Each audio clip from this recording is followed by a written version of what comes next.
Just ஒரு அரை மணி நேரத்தில் சமைச்சு முடிக்கிற மாதிரி நல்ல ப்ரோட்டீன் ரிச்சாக செம்ம டேஸ்டியாக ஒரு லஞ்ச் மெனு.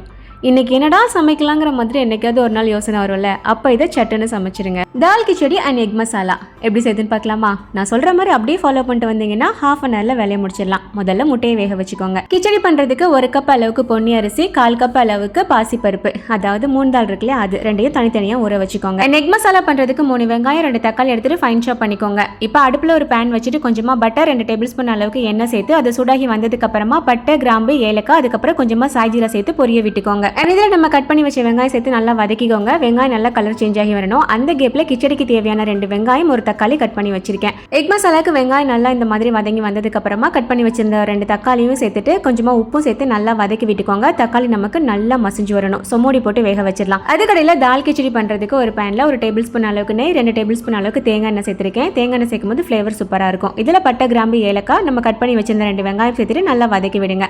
வெங்காயம் வதங்கினதுக்கு அப்புறமா 1 டேபிள் ஸ்பூன் அளவுக்கு இஞ்சி பூண்டு பேஸ்ட் சேர்த்துட்டு வதக்கி விட்டுட்டு பச்சை வாசம் போனதுக்கு அப்புறமா நம்ம கட் பண்ணி வச்சிருந்த தக்காளி இருந்தா இல்லையா, அதை சேர்த்துக்கலாம். தக்காளி ரொம்ப அதிகமாக சேர்க்க தேவையில்லை, இந்த அளவுக்கு சேர்த்தோம்னா போதும். அண்ட் இதில் கொஞ்சமாக மஞ்சள் தூள் சேர்த்துட்டு நல்லா மிக்ஸ் பண்ணி விட்டுட்டு ஊற வச்சிருந்த பருப்பு இருந்தது இல்லையா, அதையும் சேர்த்துட்டு ஒரு தடவை கலந்து விட்டுருங்க. இந்த பருப்பு வெங்காயம் தக்காளி கூட சேர்ந்து கொஞ்சம் நேரம் வதங்கிட்டு இருக்கட்டும். இந்த பக்கம் எக் மசாலாக்கு நம்ம தக்காளி சேர்த்திருந்தோம் இல்லையா, நல்லா மசிஞ்சு வந்துருச்சு. இப்போ இதில் 1.5 டீஸ்பூன் அளவுக்கு காஷ்மீரி சில்லி பவுடர், 2 டீஸ்பூன் அளவுக்கு சிக்கன் மசாலா சேர்த்திருக்கேன். உங்ககிட்ட சிக்கன் மசாலா இல்லை அப்படின்னா என்னென்ன மசாலா சேர்க்கணும் அப்படிங்கிறத ஸ்க்ரீனில் கொடுக்குறேன், அது மாதிரி சேர்த்துக்கோங்க. இப்போ மசாலா சேர்த்து நல்லா மிக்ஸ் பண்ணி விட்டுருங்க. நல்லா பச்சை வாசம் போனதுக்கு அப்புறமா இதில் ஒரு 1/2 கப் அளவுக்கு தண்ணி வந்துட்டு சேர்த்துட்டு நல்லா மிக்ஸ் பண்ணி விட்டு மூடி போட்டு கொதிக்க வச்சிருங்க. அண்ட் தால் கிச்சடிக்கு இப்போ தேவையான தண்ணி வந்து நம்ம சேர்த்துக்க போகிறோம். அதில் நான் 1 கப் அளவுக்கு தேங்காய் பாலும் சேர்த்துக்க போகிறேன். எக்ஸ்ட்ரா டேஸ்ட் இருக்கும். வேணாம் அப்படின்னா நீங்கள் ஸ்கிப் பண்ணிக்கலாம். தண்ணியோட அளவும் கரெக்டாக சொல்லிடுறேன். நான் பொன்னி அரிசி சேர்த்தேன் அப்படின்றனால 1 கப் அரிசிக்கு 3 கப் அளவுக்கு தண்ணி. நீங்கள் சோனா மசூரி சேர்க்குறீங்க அப்படின்னா 1 கப் அரிசிக்கு 2.5 கப் அளவுக்கு தண்ணி.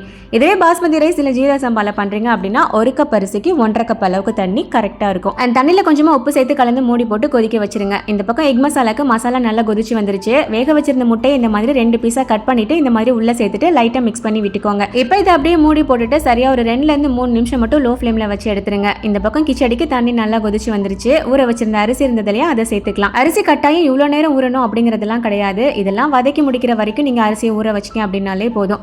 அண்ட் இந்த பக்கம் எக் மசாலா பார்த்தீங்கன்னா ரெடி ஆயிருச்சு. இதுல கடைசியா கொஞ்சமா கசூரி மேத்தி அண்ட் கட் பண்ண மல்லியில சேர்த்துட்டேன். நல்லா கம்மன்னு சூப்பர் டேஸ்டான ஒரு எக் மசாலா சிம்பிளா ரெடி பண்ணியாச்சு. அண்ட் இந்த பக்கம் கிச்சடிக்கு வந்து பார்த்தீங்கன்னா அரிசி தண்ணியோட அளவு எல்லாமே சரிசமமாக வந்ததுக்கு அப்புறமா நம்ம பிரியாணிக்கெலாம் தம் போடுவோம் இல்லையா, அந்த மாதிரி போட்டுற வேண்டியதான். ஜஸ்ட் ஒரு 10 நிமிஷம் தம் போட்டோம் அப்படின்னாலே போதும். இதை விட சிம்பிளாக நீங்கள் பண்ணணும் அப்படின்னா குக்கரில் பண்ணிடுங்க, வேலை ரொம்ப ஈஸியாக முடிஞ்சிடும்.